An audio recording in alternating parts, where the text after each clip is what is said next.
കുറച്ചു ദിവസത്തെ പനിക്കും ജലദോഷത്തിനും ശേഷം ഒരു പുതുജീവൻ മുള പൊട്ടിയതുപോലെ തുടങ്ങുന്ന ആദ്യത്തെ കൂടിക്കാഴ്ചയാണ് കേട്ടോ ഇത്.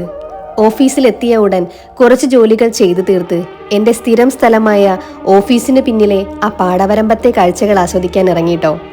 എന്നത്തെയും പോലെ ഇന്നും അതിമനോഹരം തന്നെ. കാറ്റുകൊണ്ട് കാഴ്ചകൾ ആസ്വദിച്ച് അല്പനേരം ആ വലിയ മരത്തിലെ ചെറിയ തണലിൽ നിന്നുട്ടോ. ചിത്രശലഭങ്ങളും വണ്ടുകളും ചെറുതുമ്പികളുമെല്ലാം ആർത്തുല്ലസിച്ച് പറന്നു നടക്കുന്ന കാഴ്ചയും അതിമനോഹരമായിരുന്നു.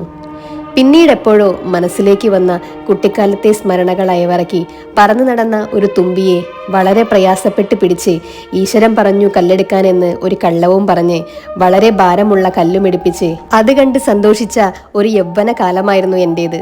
വെയിലിൻ്റെ ശക്തിയും ചൂടും കൂടി തുടങ്ങിയപ്പോൾ തിരികെ ഓഫീസിലേക്ക് മടങ്ങിയിട്ടോ. ബാക്കി കാഴ്ചകൾ വൈകുന്നേരമാവാം എന്ന ഉദ്ദേശത്തോടെ. കഴിഞ്ഞ ദിവസം രാത്രി ഗുരുവായൂരിൽ നിന്ന് വരുന്ന വഴി എൻ്റെ ഓഫീസിനടുത്തായി നിൽക്കുന്ന ചിമ്പുവിനെ കണ്ട് അവനോട് കുറച്ച് സൊറയും പറഞ്ഞ് അല്പനേരം അവിടെ നിന്ന് ഭക്ഷണവും വാങ്ങിക്കൊടുത്ത് തിരികെ വീട്ടിലേക്ക് മടങ്ങിയിട്ടോ. ശേഷം വീണ്ടും ഇന്നത്തെ വിശേഷത്തിലേക്ക് വരാട്ടോ. പതിവ് പോലെ ഉച്ചത്തെ വീട്ടിലെ ഊണ് കഴിക്കാൻ കൃത്യസമയത്ത് പുറപ്പെട്ടു. വീട്ടിലെത്തിയതും ഒരു വിരുന്നുകാരനെയാണ് ആദ്യം കാണുന്നത്. എന്നെ കെട്ടാൻ പോകുന്ന ആളുടെ പെങ്ങളുടെ മകനാണ്.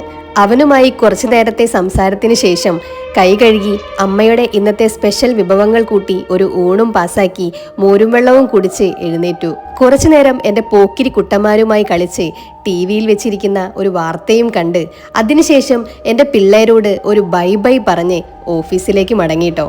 പുതിയ വിശേഷവുമായി അടുത്ത് തന്നെ കാണാട്ടോ.